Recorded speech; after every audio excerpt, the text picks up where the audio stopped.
Everyone, আসসালামু আলাইকুম। বুন্দিয়া বানাচ্ছি, মানে বুন্দিয়া বানানো সহজ। 2 কাপ বেসন নিলাম, আর বেকিং পাউডার নিয়েছি। এই যে এমনি টপ টপ করে পরবো, এমনভাবে ময়ামটা করবেন যে টপ টপ করে পরে হাত দিলে এমনি পরে বা আঙুলটা দেখবেন এই যে পড়তেছে।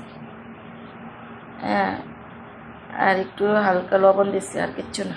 এখানে 1 কাপ চিনি, আধা কাপ পানি দিলাম সেরা করার জন্য বুন্দিয়া। একটু লেবু রস দিলাম সেরাতে। ভালো করে তেলটা গরম হয়ে আসলে এখন আমি যে এটা আছে না, এটার উপরে এভাবে দিয়ে এটার মধ্যে ওই বেসনটা ছাড়বো।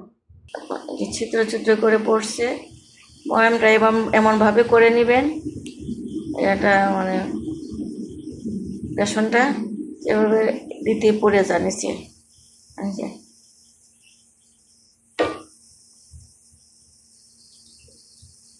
আগুনটা ঠিক মতো গরম হবে, তাড়াতাড়ি চটপট হয়ে যায়। নিচে আমার ভাজা হয়ে গেছে, শিরাতে দিচ্ছি।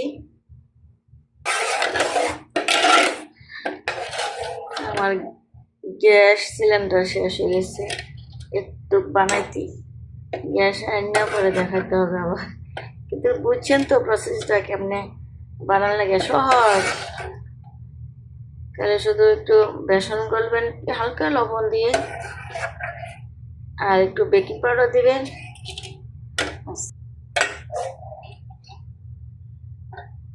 সৌদি আরব দিয়া মিষ্টি এগুলি পাওয়া যায় না, জিলাপি। এখন আমি আমার আব্বা খুব পছন্দ করেন, আব্বা তো সৌদি আরবে আসছেন, ডেলি ডেলি বাসায় দেখতাম বুন্দিয়া বাজার থেকে ডেলি ইত্যাদি টাইমে বুন্দিয়া কিনে আনছেন। এখন আমি বানায় খাওয়াচ্ছি, এখানে তো বুন্দিয়া পাওয়া যায় না এই জন্য। কিন্তু এখন আমার গ্যাস শেষ হয়ে গেছে, অল্প হয়েছে, গ্যাস আসলে আবার বানাবো। এই যে বুন্দিয়া বানালাম, কেমন হয়েছে গ্যাস দেখেন। এখানে হলো একটু হালকা কালার, মানে আমি ফুড কালার দিই নাই, ন্যাচারালি।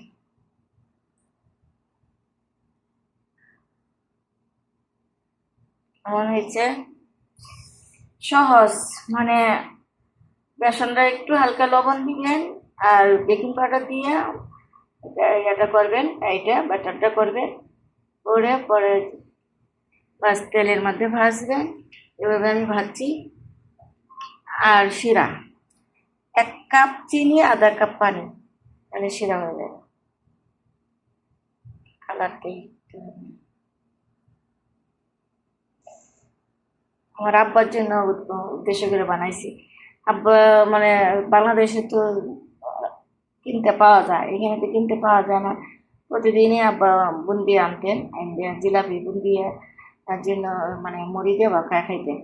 আর আজকে 2 দিন যাবৎ, 3 দিন হয়েছে আব্বা আসছেন। আমি বলতেছি যে আব্বা তো এটা পছন্দ, এটা বানাই। চটপট কোনো মানে কষ্ট নাই, কিন্তু আলসামি করে না, করা হয় না, বুন্দি বানাই খাবে।